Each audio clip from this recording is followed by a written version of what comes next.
Uh, uh, uh, uh, uh.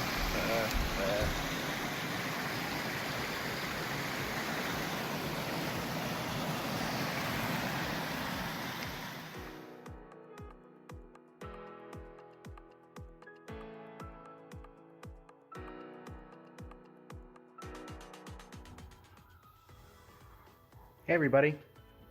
I hope you are doing well. Um, we're going to try out a new format, just a way to keep us connected, a way to keep us together during this interesting time. I'm not exactly sure when we'll be able to meet back together as a group, so I felt like it'd be a good time to kind of launch an online forum here for us to be able to stay connected. So I'm going to kick off this new format. I think this I'm going to try to keep them about 5 or 6 minutes. You can watch them at your leisure. You can choose to watch them, when they air on Thursdays, or you could choose to watch it later on down the line. It's up to you. You can consume it at your leisure, whatever works for you. But the goal is to help you to get reconnected and to strengthen our bond with each other and to help you to become stronger disciples of Christ. That's the goal.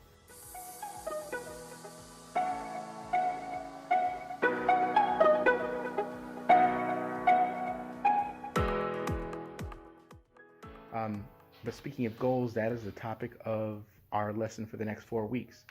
And so I'll start off with a question. Do you have any big goals for your life? Or even just big goals for 2021? Yes? No? Not sure? Usually, when we come to a new year, we have these big, bold, aggressive goals, and people are making resolutions left and right. And they just, you see them online, and people say, hey, new year, new me. And, they have these big ideals of what they're going to do and what they're going to be in the new year. Now, maybe you're one of those people. You want to make a difference in the world. That's a big goal.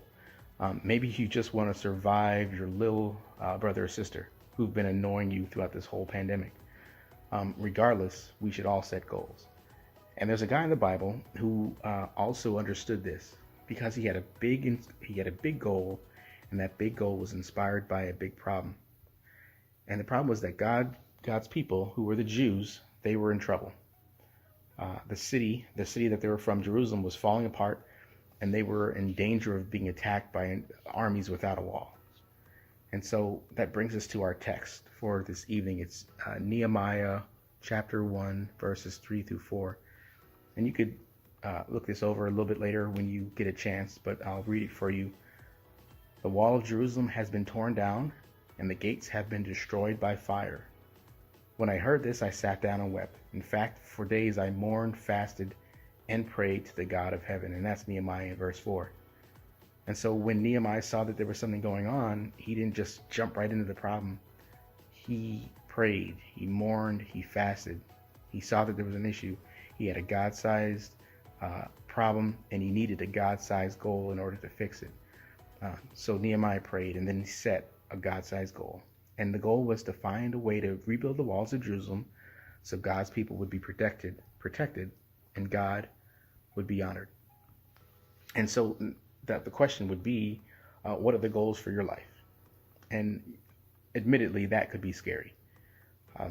But instead of waiting around for inspiration or cues, what if you, like Nehemiah, looked around for problems that need to be solved? So whether those problems impact you, or impact others, or impact the whole world, or maybe someone in your family, the big difficulties that you go through can inspire God-sized goals. And I'll say that again. The big difficulties, and even the little difficulties that you go through, can inspire God-sized goals. So I had a number of problems last year. The main problem, of course, was the pandemic. And it's difficult. But God allowed me to guide my family through the pandemic. And we're still going through. I was upset about police brutality. The things that were happening with George Floyd and Ahmaud Arbery, and it kind of stoked some fires within me. And so I organized some local protests, and I had an event where my children were able to have interaction with police officers in a manner that allowed them to see that police officers were human, and that at the end of the day, there are good police officers out there. And then there was one that was kind of like a personal one. I wanted some outdoor space outside to relax, knowing that we were in a pandemic. And so I built a patio. I had never built a patio before. And that was, in fact, a God-sized, just say God helped me to put that thing together, because I don't have that kind of skill. Bottom line, I had problems and God delivered. So maybe you've experienced some difficulty, like a loss. With COVID, we've had many people dealing with losses, and maybe you've been bullied in school, or there's discrimination that you have experienced firsthand or even secondhand, or difficulties with your family. There's a lot of, the fact that we're quarantined and you're with your families for long periods of time. You might have some issues with that, or it could be health. Again, with COVID, there are people who become sick, and there's just a lot of difficulties that are happening around us. Chances are someone has experienced the same difficulties that you've experienced. So how could you maybe help them? And so maybe that's where your God-sized goal can begin. Maybe you haven't experienced that much difficulty. Maybe things have kind of been a little bit smoother for you. But God has given you the ability to see the problems in the world around you. You're not putting on blinders. You can see that there are people hurting and people struggling and people in pain. Maybe that's where your God-sized goal can begin, by focusing on the needs of others. You will often find, and we will often find, that our God-sized goals are hidden within something we're passionate about. And like Nehemiah, our passions can often be inspired by the difficulties we see or experience. And you know what Jesus was passionate about? Jesus was passionate about you and me. And his God-sized goal was to save us from our sin. And he accomplished this goal when he died on the cross for our sin. And the Bible is clear, and it's very plain. Whoever believes in him will not perish, but have everlasting life. And whoever calls in the name of the Lord shall be saved. If we were honest, we can probably admit that this pandemic has put a strain on our relationship with Jesus. We haven't had to go to church. We haven't had to have youth group. There's been things that have been keeping us from doing the things that we would normally do that helps us to maintain our connection with Christ. So maybe your goal is to draw closer to him in 2021. Again, even now, as I'm talking to you, I saw a God-sized problem, and that teens needed a healthy boost in their discipleship. And so God inspired me with a goal to create an online platform that connected with you as students. God-sized problems, God-inspired solutions.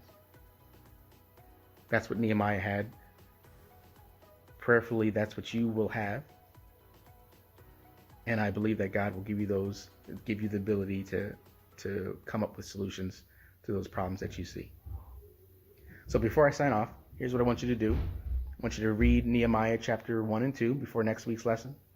And then I want you to write down at least one 2021 goal and put it in the comment section. If you did make it to the end of this video, I want you to just write here, or like, hey, I listened, or whatever you want to say. If it's a question or if it's a comment, just put it in the comment section, either on the Facebook or on the Instagram, or even on the YouTube link, just so that we can establish who's in the room and start to build that connection back up. All right? Peace. uh, uh, uh, uh, uh.